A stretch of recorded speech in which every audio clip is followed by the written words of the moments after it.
Baik, kita mulai Ibu. Bismillahirrahmanirrahim. Assalamualaikum warahmatullahi wabarakatuh.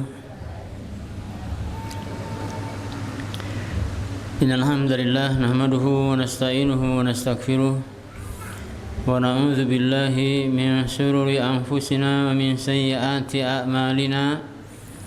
Man yahdihillahu fala mudilla lahu ومن يضلل فلا هادي له أشهد أن لا إله إلا الله وحده لا شريك له وأشهد أن محمدا عبده ورسوله لا نبي ولا رسول بعده اللهم صل وسلم على محمد بن عبد الله وعلى آله وصحبه ومن تبعهم بإحسان إلى يوم الدين.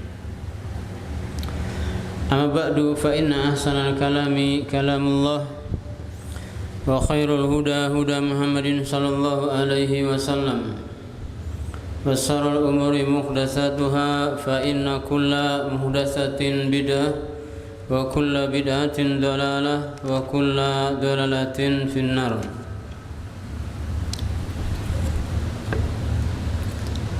Ayyuhal ummahat rahimani wa rahimakumullah. Puji syukur kita kepada Allah Subhanahu wa taala atas segala nikmat dan karunia. Allah Subhanahu wa taala masih mentakdirkan kita bisa kembali berkumpul, bisa kembali duduk di majelis taklim. Ini adalah nikmat yang sangat besar di sisi Allah Subhanahu wa taala, yang mana Allah tidak akan berikan kepada semua orang. Akan tetapi orang-orang yang menjadi pilihan Allah Subhanahu wa taala yang diberikan anugerah tersebut. Kemudian salawat beriring salam semoga tetap terlimpah curahkan kepada Nabi kita, yakni Nabi Muhammad sallallahu alaihi wasallam, beserta seluruh keluarga beliau, seluruh sahabat-sahabat beliau dan seluruh umatnya hingga kita semuanya. Semoga kita termasuk umat Nabi kita Muhammad sallallahu alaihi wasallam bisa berjumpa dengan Nabi, berkumpul dengan Nabi dan keluarga beliau di surga Allah Subhanahu wa taala. Allahumma amin. Ibu-ibu sekalian, jamaah majelis taklim rahimani wa rahimakumullah. Tema kita sore hari ini adalah menjaga salat. Kenapa salat mesti dijaga? Karena salat adalah ibadah yang sangat agung. Bahkan keterkaitannya dengan salat di dalam kitab fikih itu para ulama membuat beberapa bab yang sangat banyak keterkaitan dengan masalah salat. Kemudian di dalam mukadimah salat pun disyaratkan harus adanya thaharah. Untuk bab thaharah sendiri para ulama sampai membuat kurang lebih 10 bab. Tentang apa? Tentang thaharah, karena thaharah adalah miftahus shalah, kunci pembuka salat. Tapi tentunya berkaitan dengan masalah salat ini sangat banyak sekali babnya. Maka di antara untuk menjaga salat adalah kita mempelajari apa saja hal-hal yang terkait dengan masalah salat, ilmu-ilmu yang harus kita pelajari terkait dengan masalah ilmu salat. Naam. Ayyuhal ummahat rahimani wa rahimakumullah. Kita akan mulai dari Kitabu Syurutis Shalah. Ternyata salat itu ada syarat-syaratnya. Ya, ada syarat-syaratnya. Kemudian masalah syarat ini dibagi lagi menjadi dua. Ada syarat wajibnya sholat, kemudian ada syarat sahnya sholat. Saya ulangi, ada syarat wajibnya sholat dan ada syarat sahnya sholat. Yang pertama kita pelajari syurutu wujubis sholat. Apa saja sih syarat-syarat wajibnya sholat? Walaupun kita mungkin ini sudah sering, tetapi kita ulang-ulang, nggak apa-apa ya. Mengulangi ilmu ini sama sekali kita tidak pernah bosan, bahkan indah. Apa syaratnya? Syaratnya adalah yang pertama al-Islam. Orang yang sholat itu harus beragama Islam. Kalau orang kafir wajib sholat? Enggak.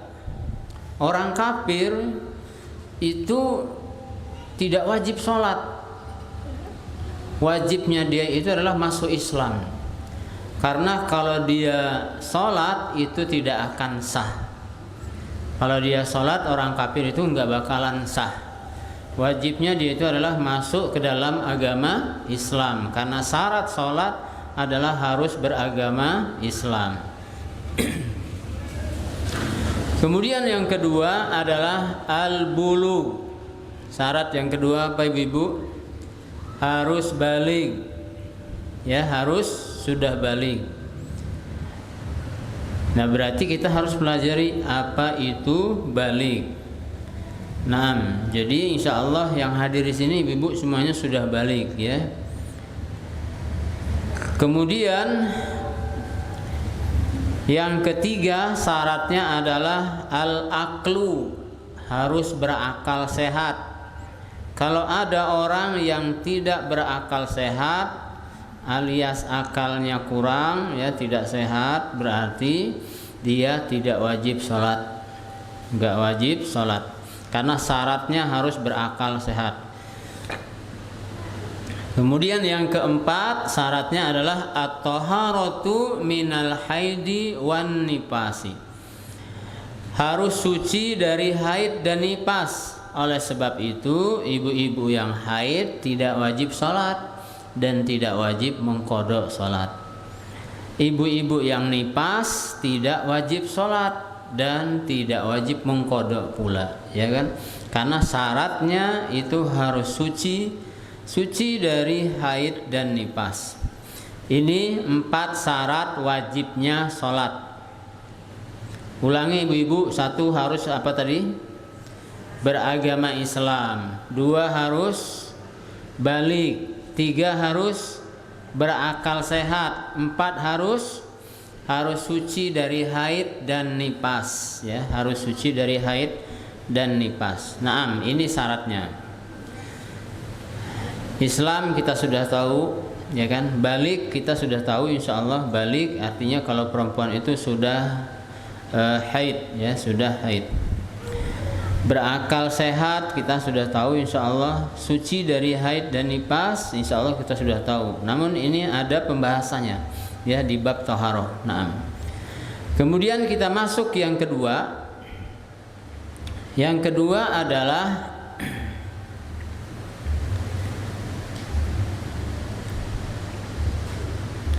syarat sahnya sholat.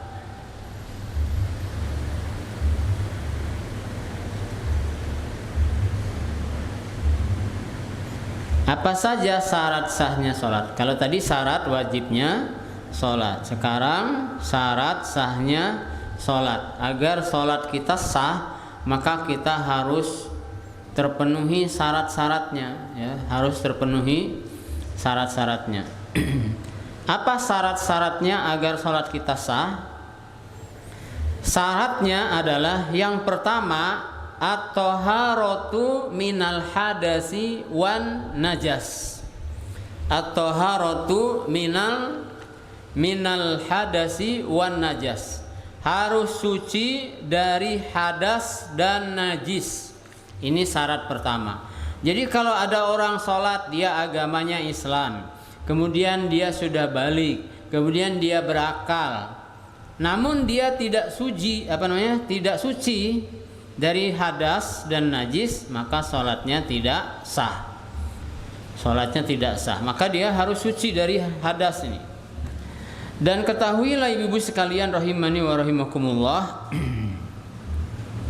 hadas itu terbagi menjadi dua, maka disebut dengan anwaul hadas. Saya ulangi, hadas itu terbagi dua. Apa saja ibu-ibu hadas itu?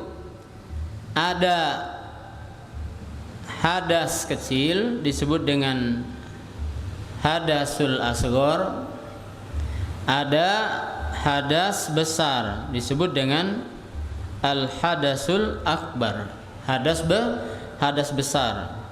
Baik. Sekarang kita kenali dulu hadas besar itu sebab-sebabnya apa saja. Hadas besar sebab-sebabnya apa saja. Satu yang termasuk ke dalam kategori hadas besar ini kita harus tahu, ya. Ibu-ibu harus tahu. Yang pertama adalah al-janabah, ya, atau al-jinabah. Al-janabah artinya adalah junub, ya, junub. Jadi ibu-ibu yang junub itu artinya berhadas besar. Tidak boleh dia sholat sebelum dia mensucikan junubnya. Dan junub itu sebabnya banyak, ya, sebabnya banyak. Bisa sebab berhubungan atau bisa sebab mimpi basah, ya, sebab mimpi basah. Baik, hadas besar yang kedua sebabnya adalah haid, ya, sebabnya adalah haid. Jadi ibu-ibu kalau misalnya haidnya sudah tuntas nih, haidnya sudah tuntas, sudah tidak lagi keluar darah, bahkan coklat-coklatnya juga sudah enggak ada, maka di saat itu ibu sudah tidak lagi haid. Tetapi belum mandi, berarti apa? Berarti masih berhadas besar. Nah, bagaimana agar dia suci dari hadas besar ini? Maka dia harus mandi, ya, mandi setelah berhadas besar sebab haid. Kemudian yang ketiga, penyebab hadas besar ini adalah al-wiladah.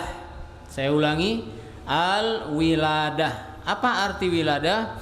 Wiladah artinya adalah melahirkan. Ya, ibu-ibu yang habis melahirkan, kemudian setelah itu ada darah nipasnya, ya. Setelah selesai dari darah nipasnya, maka dia telah berhadas besar. Bagaimana agar dia suci? Dia harus mandi. Nah, harus mandi. Dan di dalam bab fikih ada pelajaran mandi, tata cara mandi. Nah, kemudian hadas besar atau macam hadas besar berikutnya adalah al-maut. Ini yang terakhir berarti apa? Al-maut, yakni meninggal dunia. Orang yang meninggal itu berhadas besar. Makanya sebelum dikuburkan dia harus dimandikan terlebih dahulu. Orang yang memandikannya dia hendaklah meniatkan untuk memandikan mayit tersebut karena dia sedang dalam keadaan berhadas besar. Nah, ini diantara sebab-sebab hadas besar, terjadinya hadas besar. Saya ulangi, Bu, ya. Yang pertama sebab hadas besar itu adalah janabah, junub. Yang kedua sebabnya adalah al-haid, keluar darah haid. Yang ketiga sebabnya adalah al-wiladah, melahirkan. Yang keempat sebabnya adalah al-maut, meninggal dunia. Nah, maka ini hadas besar ini diangkatnya adalah dengan mandi. Kemudian yang kedua adalah al-hadasul asghar, hadas kecil. Hadas kecil ini apa saja? Hadas kecil sebabnya adalah sebab pembatal wudu, seperti kentut, seperti buang air kecil, seperti buang air besar, seperti hilang akal, ya, maka ini dia misalnya sebab sebab tidur, akalnya hilang, maka maka dia batal wudunya, berarti dia berhadas kecil. Atau sebab yang lainnya adalah sebab makan daging onta, ya. Sudah pernah Ibu makan daging onta? Belum ya Bu ya? Waduh, sayang banget ya. Tapi rasanya nggak jauh beda, hampir mirip dengan daging sapi, ya, insya Allah. Nah, tapi bedanya adalah kalau makan daging onta wudunya batal, ya, wudunya batal, maka diharuskan berwudu. Nah, jadi membersihkannya atau mengangkat hadasnya dengan apa? Dengan air. Kalau tidak ada air, maka bisa digunakan dengan penggantinya. Apa itu, Bu? Dengan tayamum. Ya, berarti harus ada pembelajaran tayamum. Kalau tayamum, wudu itu harus praktek, ya, berarti harus ngelihat. Nah, sudah, ini syarat yang pertama, syarat sahnya sholat. Jadi harus suci dari hadas dan najis. Berarti harus dipelajari juga najis. Najis apa saja sih? Najis, aksamun najasah, pembagian najis itu ada 3. Ada berapa? Ada 3. Ada najis mughalladah, ya, najis yang berat. Ada najis mutawassithah, najis yang sedang. Ada najis mukhaffafah, ada najis yang ringan. Ada najis yang ringan. Berarti harus kita pelajari, ya, di waktu yang lain nanti. Najis mughalladah itu apa saja? Najis mutawassithah itu apa saja? Najis mukhaffafah itu apa saja?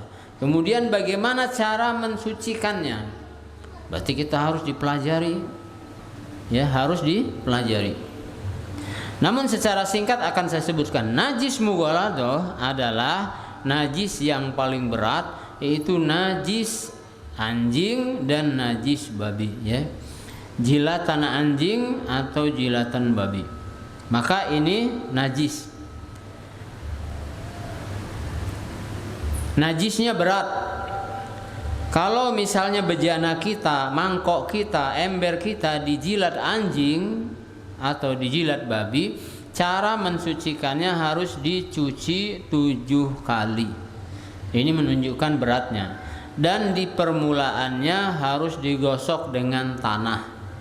Di permulaannya digosok dengan tanah. Makanya hati-hati naruh barang jika di sekitar kita banyak anjing, ya. Piring-piring, mangkok-mangkok, bejana-bejana jangan ditaruh di luar. Nanti dijilat anjing dan najisnya najis yang berat. Kemudian yang kedua adalah najis mutawassithah. Najis mutawassithah adalah najis yang sedang. Apa saja najis yang sedang itu? Ya, najis contohnya adalah misalnya kotoran manusia, ya, kemudian air seni manusia atau air kencing, kemudian kotoran hewan yang tidak dimakan dagingnya, ya, seperti kotoran kucing. Nah, itu najisnya najis yang pertengahan. Cara mensucikannya itu harus dibersihkan, dihilangkan najisnya dan disiram air tempat yang terkena najis. Ini yang kedua.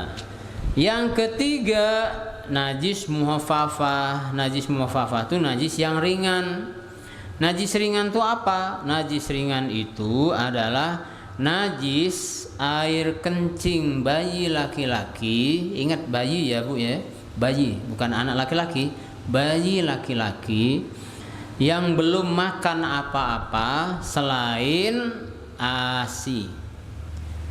Kencing bayi anak laki-laki, ya, yang belum berumur 2 tahun, belum makan apa-apa selain ASI, maka, ya, kencingnya itu najisnya najis yang ringan. Maksudnya kalau misalnya terkena najis tersebut cukup diperciki air. cukup diperciki air, insya Allah sudah suci. Naam, ini saking apa? Saking mudahnya untuk menghilangkan najis yang ini. Nah, sholat harus suci dari dua hal ini. Naam, sudah? Itu yang pertama. Yang kedua, syarat sahnya sholat yang kedua. Tapi sebelum lanjut yang kedua, saya ulangi lagi. Yang pertama tadi harus suci dari apa, ibu-ibu? Dari hadas dan najis. Nah, benar ya. Yang kedua harus dukhulul wakti. Sholat itu harus masuk waktu. Naam, harus masuk waktu. Berarti kita harus pelajari waktu-waktu sholat, ya. Harus pelajari waktu-waktu sholat. Nah, masih banyak PR kita ya. Tapi mungkin bisa jadi ibu sudah pernah belajar. Nah, tapi jangan lupa pelajari waktu-waktu sholat itu. Secara singkat saya akan sebutkan. Waktu zuhur setelah matahari tergelincir. Pokoknya asal matahari sudah condong ke arah barat, berarti dia sudah masuk waktu zuhur. Jadi kalau kita berdiri di siang hari, bayang-bayang itu sudah miring ke arah timur, berarti itu sudah masuk waktu zuhur. Tapi kalau bayang-bayang masih ke arah barat, berarti itu belum tergelincir, artinya belum masuk waktu zuhur. Yang kedua, waktu asar. Waktu asar itu apabila bayangan sesuatu sama dengan bendanya, itu berarti sudah masuk waktu asar. Misalnya gini, badan ibu tingginya 1,5 meter, apa 2 meter? Yang mana ibu pilih? Badan ibu tingginya 2 meter atau 1,5 meter misalnya, ya. Kemudian ibu berdiri di waktu sore jam 3 misalnya. Kemudian ukur badan ibu dengan badan bayang-bayangnya. Paham ya yang saya maksud? Bayang-bayangnya itu diukur dengan badan kita asli ini, panjangan mana? Kalau masih panjang badan kita, berarti belum masuk waktu asar. Kalau panjangnya sudah sama, ya sama-sama 1,5 meter, berarti sudah masuk waktu asar. Ya, karena bayangannya sama, itu masuk waktu asar. Kalau sudah lewat, ya iya itu justru sudah masuk benar. Nah, jadi itu waktu asar. Habisnya sampai kapan? Habisnya waktu asar sampai tenggelamnya matahari. Habisnya waktu zuhur sampai masuk waktu asar. Nah, habisnya waktu asar sampai tenggelamnya matahari. Nah, misalnya ibu kelupaan nih, saking goreng-goreng peyek, goreng terong segala macam digoreng, ibu ya. Kelupaan, belum sholat asar bu, ya belum sholat asar. Pernah bu seperti itu? Kira-kira bakal ada yang terjadi nggak bu kira-kira? Bisa jadi pernah ya. Nah goreng-goreng itu kan, saking asiknya goreng-goreng, ya segala digoreng. Tahu-tahu, nah lihat jam sudah jam 6 kurang seperempat atau jam 6 kurang 5 menit. Padahal maghribnya itu jam 6 misalnya. Kemudian ibu ambil air wudhu, kemudian ibu sholat. Baru dapat 1 rakaat, tiba-tiba di masjid, Allahu Akbar, Allahu Akbar. Bagaimana bu? Sholatnya bagaimana? Sah atau tidak? Sholatnya sah tidak ibu? Sholatnya sah, ya sholatnya sah. Dilanjutkan saja, ya dilanjutkan, nggak apa-apa. Tapi kalau ternyata ibu sudah sampai azan maghrib, lupa belum sholat asar.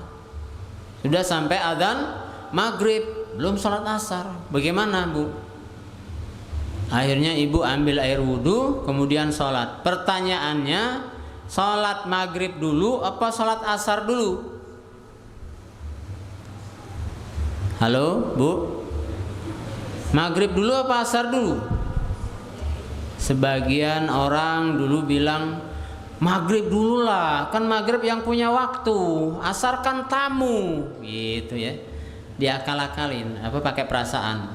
Nah, jadi maghrib dulu karena asar itu tamu, yang punya waktu maghrib. Nah, maka jawabannya yang benar bagaimana bu? Yang benar sholat asar dulu, ya. Karena sholat itu lebih duluan asar daripada maghrib. Dan ini pernah terjadi di masa Rasulullah SAW. Suatu saat Rasulullah bersama para sahabat pernah perang melawan orang-orang musyrik. Perangnya mulai dari habis zuhur, ya kan? Saking sibuknya berkecamuk perang sampai asar nggak sempat sholat, ya, karena sibuknya perang. Akhirnya sampai maghrib baru berhenti perang.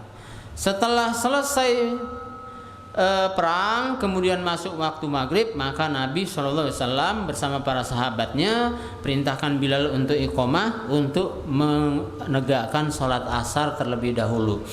Tapi karena sholat asar dan maghrib itu tidak ada jamak, ya, tidak ada jamak asar dengan maghrib, maka di waktu itu berarti sholatnya adalah mengqadha. Ya, niatnya apa? Niatnya mengqadha. Mengqadha itu artinya mengganti salat asar yang terlewatkan dari waktunya. Naam, kalau misalnya tidak sengaja karena ada sesuatu yang madorot, maka insya Allah dimaafkan. Naam. Kemudian setelah selesai salat asar barulah kemudian salat maghrib, ya, barulah kemudian salat maghrib. Naam, ini yang kedua, dukhulul waqti. Kalau sudah selesai waktu maghrib, kemudian sudah hilang mega mega yang merah di ufuk sebelah barat sudah hilang, sudah gelap malam, berarti masuk waktu isya, ya, masuk waktu isya. Sampai kapan waktu isya berakhirnya, ibu-ibu? Kadang-kadang ilmu ini bersiuran, ya Bu, ya, berseliweran. Tahu berseliweran nggak? Berterbangan kemana-mana. Orang dulu bilang kalau sebelum waktu subuh datang berarti masih ada waktu sholat isya. Ada kan seperti itu pemahaman orang dulu, ya?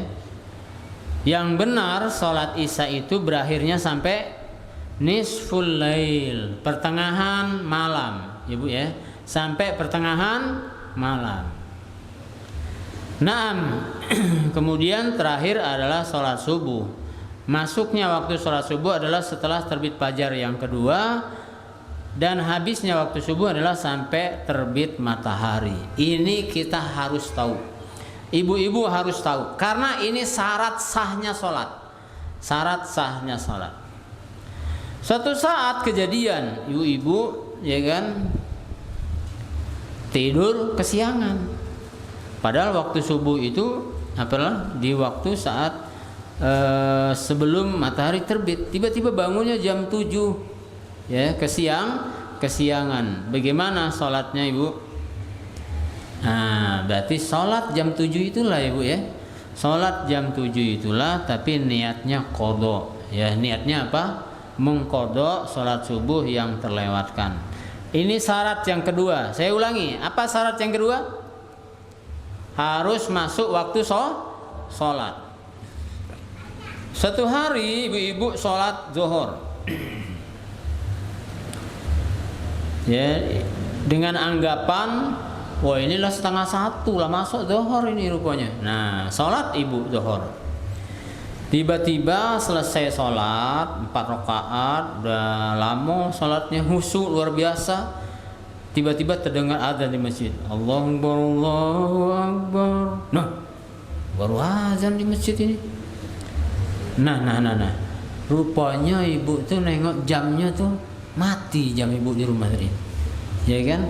Baterainya lah habis. Padahal ibu tadi sholat sudah selesai. Bagaimana, Bu? Sholatnya sah apa enggak? Apa harus ngulang lagi?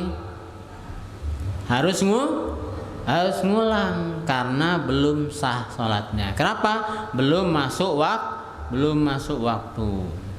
Naam, belum masuk waktu. Nah, berkaitan dengan ini saya juga akan kasih pertanyaan. Suatu saat ibu sholat, ibu, ya, ibu sholat nih. Sudah selesai sholat, tiba-tiba anaknya atau siapalah mengingatkan ibu. Bu, ibu tadi sholat pakai sajadah mana? Inilah yang ini. Terus, oh, tadi sajadah ini najis, ya, terkena kencing adek. Naam. Jadi ibu-ibu sekalian, sholatnya sudah selesai dan tidak tahu ternyata tempatnya itu ada najisnya. Sementara syarat sahnya sholat itu harus suci, ya, dari 3 tempat tadi. Suci badannya, suci pakaiannya, suci tempat sholatnya, suci dari najis. Bagaimana? Pertanyaannya, apakah ibu harus ngulang atau tidak? Halo? Ngulang ya Bu ya? Waduh. Harus ngulang. Nah. Kasus yang ini tidak perlu ngulang. Saya ulangi Bu ya. Kalau ibu sholatnya sudah sesuai dengan syarat dan rukunnya. Kemudian setelah selesai sholat, dikasih tahu kalau sajajahnya tadi kena najis, tapi ibu nggak tahu. Sudah selesai sholatnya. Pertanyaannya, sholatnya ngulang atau tidak? Jawabannya tidak mengulang. Apa dasarnya? Dasarnya adalah perbuatan Nabi SAW. Makanya di dalam bab fikih ada namanya bab sholatu finna'al, sholat di atas sandal atau sholat dengan menggunakan sandal. Suatu saat Rasulullah bersama para sahabat sholat dan menggunakan sandal karena memang imma beliau sholatnya di masjid dan masjidnya adalah pasir, atau beliau sholat di musola. Musola itu maksudnya di tanah lapang, misalnya sholat yang dianjurkan di tanah lapang.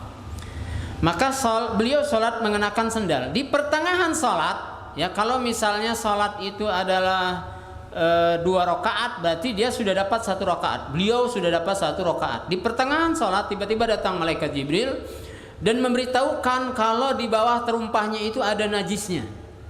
Kalau di bawah terumpahnya ada najisnya. Kemudian ibu-ibu sekalian rahimani wa rahimakumullah, Nabi SAW bergegas melepas sandalnya. Sandalnya dilepas dan dilempar. Padahal sholatnya sudah di pertengahan. Kemudian para sahabat pun ikut melepas sandal dan melempar sandal. Selesai sholat, Rasulullah bertanya kepada para sahabat, apa yang kalian lakukan? Mengapa kalian buang sandal? Kata para sahabat, karena kami melihat ya Rasulullah membuang sandalnya, maka kami pun mengikuti Rasulullah Shallallahu Alaihi Wasallam. Maka kata Rasulullah, sesungguhnya tadi malaikat Jibril memberitahukan kepadaku bahwasanya di bawah terumpahnya ada najisnya. Padahal sholat sudah di pertengahan. Tapi Nabi tidak membatalkan sholatnya, bahkan Nabi melanjutkan sholatnya.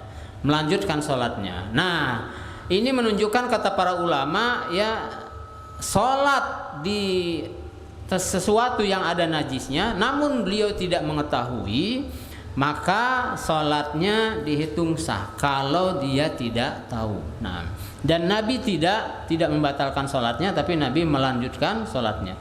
Jadi catatannya seperti itu ya. Apabila tidak tahu, maka ma'fuun anhu, dimaafkan. Baik. Kemudian yang ketiga, al-mabahasus salis, pembahasan yang ketiga, syarat sahnya sholat adalah istiqbalul kiblati. Ulangi Ibu, istiqbalul kiblat, harus menghadap kiblat. Nah, harus menghadap kiblat. Berarti di dalam menghadap kiblat ini ada beberapa bab. Bab yang pertama adalah hukmu istiqbalil kiblah fi shalah. Apa hukumnya menghadap kiblat di saat salat? Kemudian yang kedua, istiqbalu ainil Ka'bah, menghadap tepat kepada Ka'bah. Ya, tepat kepada Ka'bah. Naam. Kemudian juga ada al-mawadi allati yaskutu fiha wujubu istiqbalil kiblah. Ya. Allati yaskutu fiha wujubu istiqbalil kiblah. Ada bab tempat-tempat yang gugur dia atau tidak wajib dia menghadap kiblat. Ya, gugur, berarti ada uzur. Naam. Jadi hukum asalnya ya salat itu harus menghadap kiblat, dan ini dimasukkan ke syarat sahnya salat. Syarat sahnya salat. Berarti kalau misalnya ibu nih karena nggak tahu Sholat, Allahu Akbar, tiba-tiba ibu itu menghadap ke selatan. Kemudian tuan rumahnya bilang, loh bu, bukan ke situ arah kiblat, ya itu arah selatan, geserlah ke arah kanan. Maka apa yang ibu harus lakukan? Ibu harus berputar mengarah ke arah kanan agar menghadap kiblat. Kalau misalnya ibu ngengkel tetap aja menghadap ke selatan, padahal sudah diberitahu, maka sholatnya batal.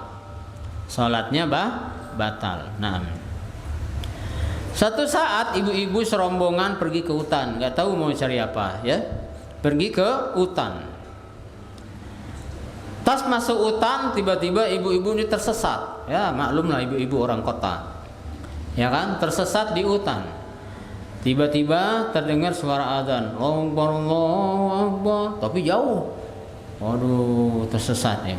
Kemudian ibu-ibu mencari air dan sholat di hutan. Kemudian bingung ibu kemana arah kiblatnya ya? Arah kiblatnya kemana? Karena memang dulu pernah terjadi di masa sahabat dan kebetulan waktunya malam. Akhirnya masing-masing sahabat tadi beristihad. Menurut saya ke arah sini, menurut saya ke arah sini. Jadi sahabat tadi beda-beda kiblatnya sesuai dengan keyakinannya masing-masing. Kemudian diberi tanda, diberi tanda. Setelah pagi harinya ketahuan tiba-tiba ternyata dia bukan mengarah ke kiblat sholatnya, ya. Tidak mengarah ke kiblat. Nah, pertanyaannya, sholatnya sah apa harus mengulang? Sholatnya sah. Kenapa nggak mau mengulang lagi, Bu? Karena kalau harus mengulang lagi memberatkan, ya kan? Sedangkan agama ini yusrun, agama ini mudah, memudahkan. Akan tetapi tidak boleh digampang-gampangkan, ya kan? Harus berdasarkan ilmu. Naam. Jadi menghadap kiblat adalah syarat sahnya sholat, ya, syarat sahnya sholat. Kalau tidak menghadap kiblat maka otomatis sholatnya batal. Kalau ibu berada di Mekah maka harus wajah ini, badan ini menghadap ke Ka'bah, harus, nggak boleh disimpang-simpangin, ya. Maksudnya badan kita itu nggak lurusan Ka'bah, malah meleset gitu kan. Malah meleset. Maka kalau meleset itu tidak sah sholatnya kalau berada di Ka'bah. Tapi kalau berada di luar Ka'bah ini maka dia hanya menghadap arahnya saja, ya, tidak menghadap kepada zatnya. Nah, sekarang pertanyaannya adalah tempat mana saja yang kita boleh untuk tidak menghadap kiblat di saat sholat. Ini kita perlu tahu ya ibu-ibu, karena bisa jadi apa yang kita sampaikan, apa yang kita bahas ini bisa jadi terjadi suatu saat oleh ibu-ibu, atau oleh keluarga ibu, atau oleh tetangga ibu. Nah, kapan boleh kita tidak menghadap kiblat sholat? Yang pertama, catat ini dengan baik. Man ajaza an ma'rifati maudhi'iha. Orang yang tidak mampu mengetahui tempatnya, ya. Maksudnya seperti tadi, orang-orang yang tersesat di hutan, dia nggak tahu arah kiblatnya, ya. Maka ini dia tidak wajib atau dia gugur untuk berkewajiban menghadap kiblat. Tapi dia mengarah sesuai ijtihad, sesuai keyakinannya, ya, yang dia pilih arah yang dia kehendaki. Naam. Walaupun salah, insya Allah ini sholatnya tetap sah. Yang penting tidak disengaja. Karena Allah Ta'ala berfirman, a'udzubillahi minasyaitonirrajim, la yukallifullahu nafsan illa wus'aha. Allah itu tidak membebani seseorang kecuali sebatas kemampuan, gitu kan? Ya, kalau udah nggak mampu ya apa boleh buat. Dalam surah At-Taghabun Allah berfirman, fattaqullaha mastata'tum. Bertakwa kepada Allah itu semampu kalian. Kalau sudah nggak mampu lagi, ya sudah, nggak apa-apa. Nah, hanya sholat saja yang mampu nggak mampu harus dilakukan, ya. Akan tetapi syarat sahnya ini kalau nggak mampu maka melakukannya sesuai dengan kemampuan. Itu yang pertama. Yang kedua, saya ulang lagi Bu. Yang pertama tadi apa Bu? Orang yang tidak mampu mengetahui arah kiblat. Nah, yang kedua, man ajaz an istiqbalil kiblah. Orang yang tidak mampu menghadap kiblat. Mungkin nggak Bu, ibu-ibu nggak mampu menghadap kiblat? Mungkin nggak? Mungkin. Contohnya adalah misalnya ibu sedang sakit, dirawat di rumah sakit, kebetulan qadarullah ranjangnya itu nggak menghadap ke kiblat. Dan secara urepnya itu nggak mungkin ibu tuh nak manggil perawat tolong, aku nak sholat, tolong putar ke ranjang ini, tolong nih aku bayar dengan sama aku, ya kan? Padahal kalau memutarkan ranjang itu berarti harus jebol tembok misalnya ya. Temboknya itu harus dijebol supaya bisa mengarah kiblat. Maka dalam Islam ada kemudahan. Kalau tidak mampu untuk menghadapkan ke arah kiblat, maka sholat bisa menghadap saja, ya, menghadap apa saja, menghadap kemana saja. Yang penting niatnya menghadap kiblat, ya. Sama dalilnya seperti yang tadi. Fattaqullaha mastata'tum. Naam. Yang ketiga, bolehnya tidak menghadap kiblat. As-salatu fi syiddatil khauf. Salat di waktu sangat takut. Ulangi, salat di waktu sangat takut. Naam. Mungkin enggak ibu-ibu mengalami suatu saat sangat takut? Mungkin tidak manusia ya, jangan ibu-ibu ya. Kayak enggak bisa tidur. Mungkin enggak manusia suatu saat waktu-waktu tertentu tidak aman keadaan negerinya. Mungkin seperti sholat saat perang, ya kan? Sholat saat perang itu bisa diizinkan untuk tidak menghadap kiblat, ya, tidak menghadap kiblat. Ya, artinya ya namanya juga lagi sedang berkecamuk perang, ya kan? Bagaimana ya?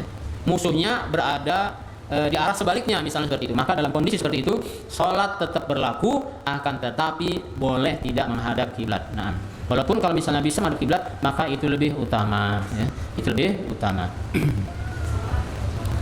Nah, ini syarat yang keberapa?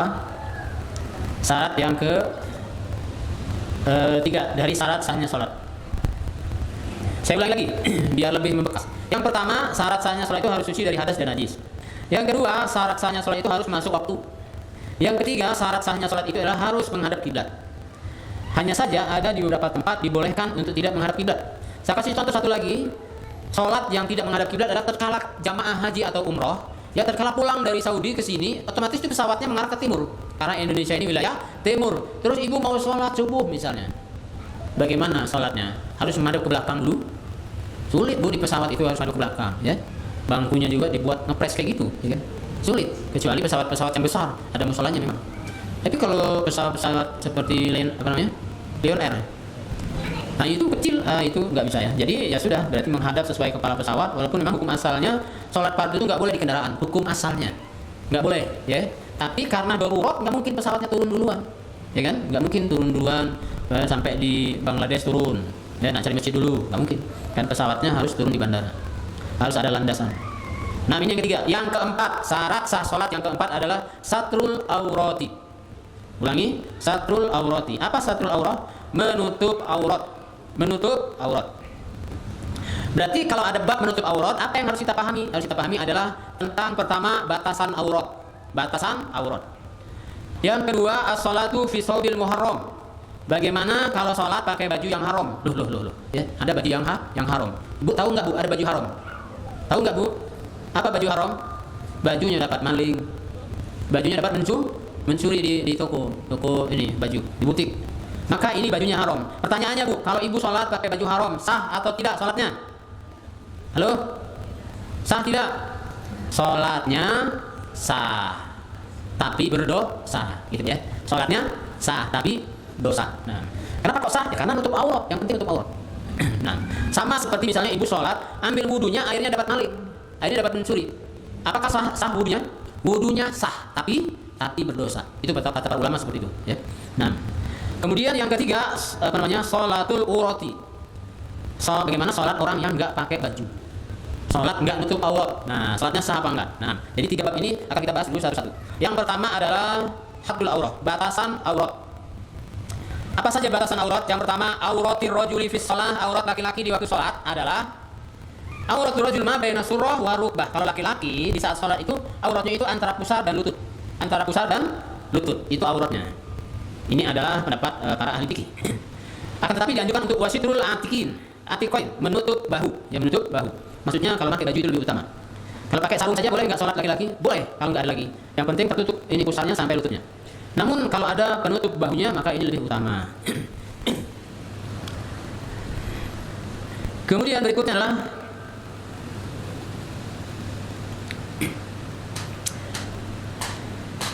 auratnya wanita atau batasan aurat bagi ibu-ibu di saat sholat. Auratul mar'ati fi shalah, yajibu 'alal mar'ati fi shalah satru jami'i jismiha. Wajib bagi ibu-ibu di saat salat menutup seluruh badannya, menutup seluruh jasadnya, ma'adal wajha, selain wajah, wal kafaini, dan selain kedua telapak tangan. Saya ulangi ya, selain wajah dan selain kedua telapak tangan. Nah, di saat apa? Di saat salat. Kecuali salatnya di tempat umum. Di tempat umum, di masjid umum yang tidak ada penutupnya, bisa terlihat oleh laki-laki yang lain, maka diusahakan ibu-ibu ya salatnya itu memakai penutup wajah juga ya, agar tidak terjadi fitnah. Agar tidak terjadi fitnah. Nah, itu berarti apa namanya? Syaratnya harus menutup aurat. Kemudian ada pertanyaan.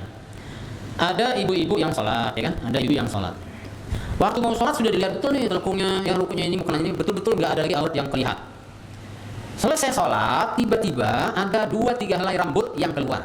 Padahal rambut itu adalah aurat, ibu ya. Padahal rambut itu adalah aurat, tapi ibu enggak tahu. Pertanyaannya, salatnya sah atau tidak? Kalau sah berarti enggak perlu diulang, kalau tidak sah berarti harus diulang.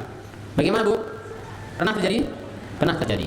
Jawabannya insya Allah salatnya sah ya, tidak perlu diulang. Dengan catatan keluarnya sedikit, cuman berapa helai. Tapi kalau terbuka auratnya banyak ya Bu ya, bahkan itu malah ngopot jilbabnya di tengah salat, ditarik sama anaknya jilbabnya, terbuka dalam waktu yang lama, salatnya batal. Salatnya apa? Batal. Nah, sama juga misalnya kelihatan jempol kakinya sedikit, nggak sengaja, salatnya tidak batal ya, salatnya sah.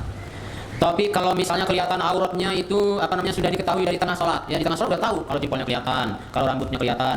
Nah, tetapi ibu tidak segera menutupnya, malah melanjutkan aja, masa bodoh, yang penting aku salat, gitu kan? Pertanyaannya, salatnya batal apa sah? Bu, batal, salatnya batal. Jadi terbuka aurat walaupun tidak banyak, tapi dia tahu, kemudian dia biarkan tidak menutupnya, maka salatnya batal. Nah, salatnya batal. Baik, itu dia syarat salat. Kemudian kita akan masuk di bab yang kedua. Untuk sore hari ini mungkin bab kedua ini cukup insyaallah.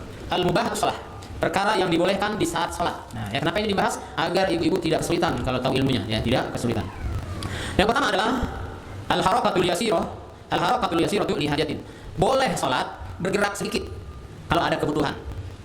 Salat bergerak sedikit itu boleh kalau ada kebutuhan. Misal gini, ibu-ibu salat, tiba-tiba hidungnya ini gatal luar biasa, hidung ini gatal.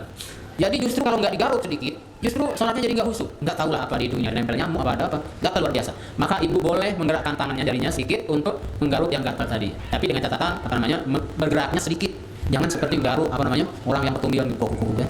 Garuknya sedikit pelan-pelan saja untuk menghilangkan gatalnya, maka boleh. Dasarnya apa? Lihat dari Aisyah radhiyallahu taala anha, qalat, istri Nabi Aisyah radhiyallahu taala anha ummul mukminin, dia mengatakan, karena Rasulullah sallallahu alaihi wasallam dulu yusolli, beliau salat. Wal babu alaihi muglaq, dan pintu itu dikunci. Ini menunjukkan rumah Nabi itu ada pintunya juga, ya kan? Pintunya dikunci. Fajitu fastaftahtu. Aku datang, kata Aisyah, kemudian aku menutup pintu, ya. Tok. Assalamualaikum, ya kan? Famasa, maka Nabi berjalan. Nah, berjalan karena dari tempat sholat ke pintu itu maksudnya harus berjalan, tapi bukan jalan yang banyak ya. Karena memang rumah beliau enggak lebar. Nah, kalau ibu rumahnya 50 meter lebarnya, sholatnya di belakang, tamu ke depan, jalan dulu ke depan. Ya, nah ini tentunya jalan banyak berarti ya. Kalau jalan banyak bisa batal sholatnya. Nah, ini Nabi kan rumahnya kecil. Kemudian Aisyah menutup pintu, maka Nabi berjalan, kemudian fafatahali, beliau membukakan pintu untuk sumaroja ila musallahu, kemudian beliau kembali ke tempat salatnya. Maka ini menunjukkan bergerak selain gerakan salat, tetapi karena memang dibutuhkan dan tidak banyak geraknya, maka dibolehkan. Ibu ya, dibolehkan. Salatnya tidak batal. Kemudian yang kedua, hadis dari Abi Qatadah Al-Ansari radhiyallahu taala anhu. Rasulullah SAW pernah salat dan beliau menggendong Umamah binta Zainab. Jadi Umamah itu anak perempuannya Zainab. Umamah itu anaknya Zainab. Binti Rasulullah, Zainab itu putrinya Rasulullah SAW. Berarti Umamah itu cucunya Rasulullah SAW. Jadi Nabi pernah salat menggendong Umamah. Wa idza sajada wa du'a, apabila beliau sujud maka diletakkan umamah di sebelahnya. Wa idza qama hamalaha, apabila beliau berdiri digendong lagi. Jadi ibu misalnya ibu tuh mau sholat, anaknya nangis tekor-kor. Ya Bu ya, pernah Bu? Pernah ya Bu ya? Nangis. Masih nak digendong ya. Kalau ibu mau sholat, apa yang harus dilakukan? Ibu angkat, gendong, kemudian ibu sholat. Oh, tapi anaknya gendut banget Pak Ustaz. Ya itulah ya, kalau anaknya gendut. Jadi enggak usah sholatnya. Nah, jadi bisa ibu sholat sambil gendong anaknya. Begitu mau sujud diletakkan dulu di sebelahnya. Kemudian yang kedua, al-busaqu fi shalah. Al-busaqu fi shalah. Meludah di saat sholat. Boleh tidak Bu, ibu sedang sholat terus enggak tahan pengen meludah? Meludah boleh enggak? Halo, boleh enggak? Boleh ya? Boleh. Nah, makanya di sini bab boleh meludah. Tapi meludahnya tidak boleh ke depan. Enggak boleh ke depan. Ke arah depan enggak boleh. Ke arah kanan juga enggak boleh. Ya, ke arah kanan juga enggak boleh. Akan tetapi bolehnya meludahnya ke bawah, ke arah kiri dan ke bawah. Saya ulangi, ke arah mana? Ke arah kiri dan ke bawah. Ya, udah.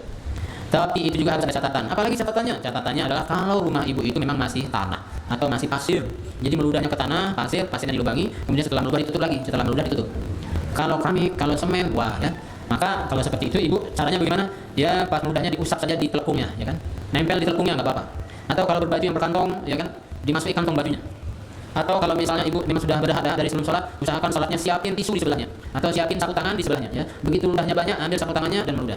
Atau siapin gentong di sebelahnya untuk mewadahi ludah kita. Nah, intinya boleh meludah di saat sholat, ya karena itu memang diizinkan. Kata Nabi sallallahu alaihi wasallam, "Idza kana ahadukum fi shalah," apabila salah seorang dari kalian sedang salat atau di dalam salat, fa innahu yunaji rabbah, sesungguhnya dia itu sedang bermunajat kepada Allah Subhanahu wa taala. Dia bermunajat kepada Allah itu bitilawah dengan membaca bacaan-bacaan ayat Al-Qur'an atau bacaan-bacaan salat, berzikir dengan membaca zikir-zikir salat dan juga membaca doa. Ya, membaca doa. Nah, itu dia sedang bermunajat kepada Allah Subhanahu wa taala. Oleh sebab itu kata Nabi, "Fala yabzuqanna baina yadayhi." Janganlah meludah ke arah depannya, ya. Jangan meludah ke arah depannya. Wala an yaminihi, dan juga tidak boleh meludah ke arah kanannya. Walakin an shimalihi, akan tetapi ke arah kiri, tahta qadamihi, di bawah telapak kakinya. Muttafaqun alaih. Hadisnya ini muttafaq alaih, jadi disepakati oleh Imam Bukhari dan Imam Muslim. Nah, itu yang pertama tadi. Yang ketiga. Yang keempat. As-shalatu fi ni'al. Tadi sudah saya bahas ya. Salat menggunakan sandal, boleh ya. Boleh. Ibu ada ini yang masuk masjid pakai sandal? Nah, nanti kalau sholat dipakai di masjid, ya. Boleh enggak? Boleh. Cuman kalau di masjid sini kayaknya belum diizinkan sama mabot-mabotnya. Nah, kata sebabnya karena masjidnya memang sudah bersih, ya kan? Namun kalau ibu-ibu misal sholatnya di lapangan seperti sholat Idul Fitri atau Idul Adha, boleh pakai sandal. Ya sandalnya nggak usah dilepas. Kalau sandalnya, ya kalau sandal orang dulu sandalnya diikat pakai tali seperti ya, jadi menyulitkan kalau mau dilepas. Kalau sandal jepit itu, ya sandal apa? Sandal jepitnya dilepas aja lah. Nah, yang kelima, qatlul aqarib. Boleh kalau ibu-ibu sedang sholat tiba-tiba ada muncul kalajengking di tempat sajadah itu, ada kalajengking. Kemudian ibu ambil pemukul dari sebelah, misalnya ada gagang sapu, potok dipukul kalajengkingnya mati, ya kan? Boleh tidak Bu? Boleh, ya boleh. Kemudian berikutnya adalah wal hayati. Ada ular, loh. Ya. Lagi sholat tiba-tiba ada ular nongol dari bawah lemari. Sebesar Sebesar apa ularnya? Nah, ya. Yang besar Bu, ya. Sebesar pulpen kecil misalnya. Terus ibu gebuk, debuk kan, pakai pukulan. Mati. Boleh tidak? Boleh. Sholatnya batal tidak? Tidak batal. Qatlul aqarib wal hayati fi shalah, boleh. Kemudian berikutnya adalah atabassam fi shalah. Tabassam, senyum. Ya, senyum. Ibu salat senyum aja gini. Senyum ya kan. Rupanya yes, dipikir-pikir kalau dia tuh senyum tuh ingat Allah rupanya itu ingat tanggal muda, sebentar lagi gajian. Jadi senyum-senyum. Ah ya. Batal enggak salatnya? Salatnya enggak batal. Ya, senyum enggak batal, tapi tentu pahalanya berkurang kalau tidak khusyuk ya. Kalau tidak khusyuk. Nah, tabassum fi shalah bittifaqil madzhab ya, dengan disepakati oleh para ulama ahli mazhab ini tidak membatalkan salat. Nah, kemudian berikutnya adalah yang dibolehkan di saat salat as-sujudu ala kuril imamah. Sujud di atas sorban. Jadi kalau laki-laki itu ada yang pakai imamah atau pakai sorban di atas kepalanya. Kemudian waktu sujud dia ternyata sujud di atas sorbannya itu, maka ini boleh. Atau kalau kita yang pakai peci, sujudnya keningnya itu justru nempel di peci itulah. Ya, tidak nempel di tempat sujudnya, tapi di peci itu. Ya, jadi artinya keningnya tidak langsung ke tempat sujud, maka salatnya itu boleh, salatnya sah. Tapi tentu yang lebih utama adalah apabila keningnya terbuka, ya, tidak terhalangi oleh kain atau yang lainnya. Karena Nabi SAW, sebagaimana dari Abdullah bin Abbas, beliau mengatakan, laqad ra'aitu Rasulullah SAW, sungguh aku pernah melihat Rasulullah SAW fi yaumin mudhirin, di hari yang hujan, bahwa yatakitin, dan Nabi berlindung dari tanah, karena yang namanya tanah kalau hujan itu becek, ya kan? Terus kalau sujud di tanah becek kan gimana gitu loh. Ya, jadi Nabi SAW sujud dengan diletakkan kain di bawahnya. Ya kalau sekarang itu sajadah lah ya. Jadi kan dulu kan sajadahnya belum ada pabriknya. Ya. Jadi pakai kain, maka ini dibolehkan. Ini dibolehkan sebagaimana Nabi idza sajada di kisah Ali, yaj'al wujuhana yadayhi ilal ard idza sajada. Maka Nabi sujud di atas kain, yang Nabi jadikan tangannya juga ya, di bawah tangannya juga sajadahnya ke bumi apabila beliau bersujud. Nah, itu beberapa hal yang terkait dengan masalah hal-hal yang dibolehkan ketika sholat. Nah, masih ada waktu nggak? Jam berapa asalnya? Setengah 4, 10 menit lagi. Nah, Bismillah ya. Terakhir saya akan sampaikan karena ini juga dianggap penting. Jadi hal-hal yang membatalkan sholat. hal-hal yang membatalkan salat. Tadi sudah dua dibahas, yaitu syarat salat, syarat wajibnya salat, syarat sahnya salat, kemudian hal-hal yang dibolehkan bagi orang yang salat, dan yang ketiga ini kita bahas pembatal salat. Agar ibu-ibu tahu maksudnya batasan-batasan di mana salat kita sah atau salat kita batal. Yang pertama, yubtilu shalah ma yubtilu taharah. Salat batal apa saja yang membatalkan wudu. Nah, ya, apa saja yang membatalkan wudu. Jadi kita harus tahu pembatal wudu, ya kan? Pembatal wudu apa saja? Dulu sudah pernah dibahas ya. Insyaallah pembatal wudu itu sudah pernah dibahas. Di antaranya adalah adanya kentut, adanya buang air besar, adanya buang air kecil, makan daging unta, ya kan? Nah, itu adalah pembatal wudu. Kalau wudunya batal berarti salatnya juga batal. Karena la salata liman la wudu. Tidak ada salat bagi orang yang tidak punya wudu. Nah, kemudian yang kedua, salatnya batal. Ad-dhahik bisautin. Ad-dhahiku bisautin. Tertawa ada suaranya. Nah, ini ibu-ibu sholat di mana, misalnya di rumah ya, tiba-tiba di depan di ruang tamu itu yang cerita, kan? Padahal ibu bilang sholat, makanya hati ya kalau ada orang sholat, jangan buat cerita-cerita yang ganggu orang sholat, dosa besar. Ceritanya lucu loh, akhirnya ibu sambil sholat tertawa, tertawa terbahak-bahak, wa huwal qahqahatu. Nah, maka fa innahu yubtiluha bil ijma', maka ini membatalkan sholatnya dengan disepakati oleh para ulama. Nah, itu seperti orang yang bisa. Nah, ini yang kedua. Apa tadi yang kedua? Tertawa, ada suara tertawanya. Kalau senyum tadi enggak batal, tapi kalau sampai tertawa batal sholatnya. Yang ketiga, al-kalamu 'amdan li ghairi maslahati shalah. Al-kalamu 'amdan li ghairi maslahati shalah. Berbicara dengan sengaja yang tidak ada kaitannya dengan sholat. Misalnya ibu-ibu sholat, HP-nya di sebelahnya, ya kan? HP di sebelahnya. Baru dapat 2 rakaat sholat asar, tiba-tiba HP-nya berdering. Sekali dibiarin, berdering lagi. Berdering lagi. Berulang-ulang terus. Apa yang ibu lakukan? Ah, ya, HP ini kalau dibiarin terus kayak bongil terus. Jangan-jangan ini loka, ya. Ah, ya. Jadi diangkat dulu. Pakai dulu, aku lagi dalam sholat. Ah, pakai dulu, aku lagi dalam sholat. Pertanyaannya, sholatnya batal apa enggak? Batal enggak, Bu? Batal sholatnya karena bicara dengan sengaja.